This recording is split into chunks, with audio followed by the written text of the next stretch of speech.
नमस्कार, मी निहाल ढालाय आपलं सहर्ष स्वागत करतो N15 न्यूजमध्ये.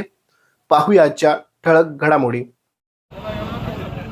गेल्या 20 दिवसापासून विद्यार्थ्यांच्या न्याय मागण्यासाठी दिल्लीमधील जंतर मंतर येथे वेगवेगळ्या पद्धतीनं आणि संविधानिक पद्धतीनं उपोषणाने आंदोलन करून न्यायासाठी मागणी करत असताना दुसऱ्या बाजूला नरेंद्र मोदीचं सरकार ज्या पद्धतीनं रावणाला अहंकाराला, ज्या पद्धतीनं दुर्योधनाला अहंकाराला, तशा पद्धतीनं अहंकाराच्या शिखरावर त्या ठिकाणी वर चढून बसलेले आहेत. कुठल्याही पद्धतीनं ते आपल्याला ऐकायला तयार नाहीत, विद्यार्थ्यांचे प्रश्न ऐकायला तयार नाहीत. उलट पक्षी जनरल डायरच्या भूमिकेत येऊन न्याय मागणाऱ्या विद्यार्थ्यांना रस्त्यावर पाडून त्या ठिकाणी मारण्यात आलेला आहे. आणि त्यामुळं ज्या अहंकाराच्या शिखरावर नरेंद्र मोदी साहेब आपण चढून बसलेला आहात, ह्या विद्यार्थ्यांच्या निमित्तानं तुमच्या कॉलरला त्या ठिकाणी अभिजित दिपकेनं हात घातलेला आहे, एवढं लक्षात ठेवा.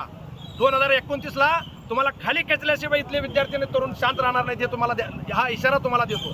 आणि या सगळ्या एकंदरीत घटनाक्रमाच्या विरोधामध्ये देशभरामध्ये एकंदरीत या हिंसाचाराच्या विरोधात उसळलेली जी निषेधाची लाट आहे, त्याचा एक भाग म्हणून आम्ही कोरोची बंदची आज या ठिकाणी हाक दिलेली आहे. सगळ्या गावातील नागरिकांना, सगळ्या व्यावसायिकांना मी आजच्या आंदोलनाच्या निमित्ताने, कोरोची बंदच्या निमित्तानं विनम्रपणे आवाहन करतो.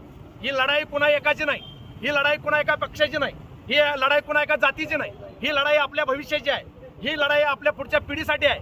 आणि म्हणून याचा निषेध करण्यासाठी, या जुलमी सरकारचा निषेध करण्यासाठी, या हरामखोर बेशरम सरकारचा निषेध करण्यासाठी आणि सत्तेत बसलेल्या त्या ठिकाणी नराधामांना याची जाणीव करून देण्यासाठी हा कोरोची बंद त्या ठिकाणी संध्याकाळी 5 पर्यंत आपण यशस्वी करावा.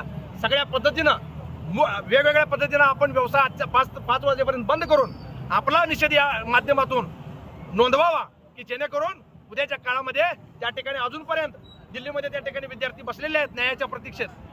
जेवढ्या द्वेषानं आपण त्या ठिकाणी खाली आंदोलन करू, तेवढ्या पद्धतीनं त्या ठिकाणी त्यांचा न्यायाचा दरवाजा खुला होईल, अशा पद्धतीच्या आशाने अपेक्षा व्यक्त करतो. आजचा फक्त हा इशारा आहे, कोरोची बंद हा इशारा आहे. जर नजीकच्या काळामध्ये हा त्या ठिकाणी प्रश्न मिटला नाही, विद्यार्थ्यांना न्याय मिळाला नाही, विद्यार्थ्यांच्या न्यायाची मागणी पूर्ण झाली नाही, तर याच्यापेक्षाही त्या ठिकाणी तीव्र स्वरूपातलं आणि उग्र स्वरूपातलं आंदोलन हे कोरोचीतलं भारतीय नागरिक त्या ठिकाणी केल्याशिवाय राहणार नाहीत, एवढीच त्या ठिकाणी आपल्याला इशारा देतो. पोलीस प्रशासनाला इशारा देतो.